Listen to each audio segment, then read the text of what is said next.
Maging ang ilang lugar sa Visayas at Mindanao nakaranas din ng masungit na panahon.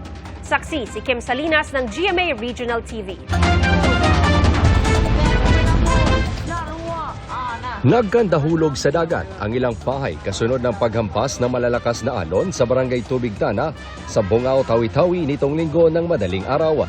10 bahay ang naiulat na nasira. Bago pa man yan mangyari, ay lumikas na sa isang paaralan ang mga residente.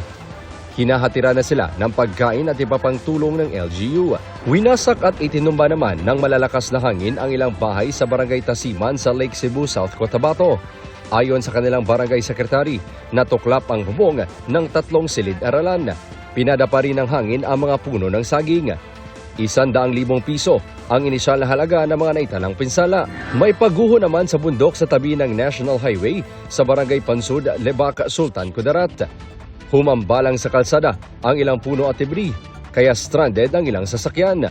Pinag-iingat ang mga motorista dahil kahit mas maayos na ang panahon doon, posibleng magka-landslide pa dahil sa ilang araw na pag-uulan. Sa Iloilo City, sasakyan man o tao, napipilitang lumusong sa mataas pa ring baha sa ilang kalsada.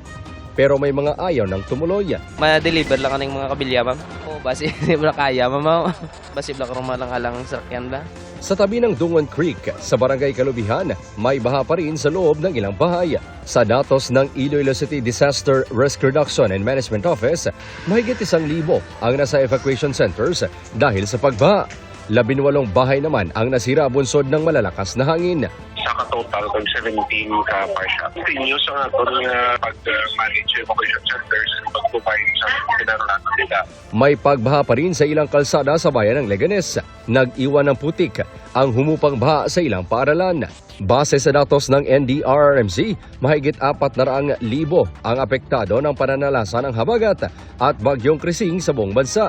Isa ang naitalang nasawi sa Surigao matapos tamaan ng bumagsak na puno. Bineberipika pa kung may kinalaman din sa bagyo at habagat ang 4 pang naitalang nasawi sa iba't ibang lugar.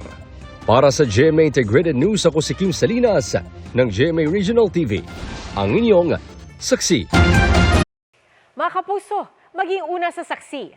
Mag-subscribe sa GMA Integrated News sa YouTube para sa iba't ibang balita.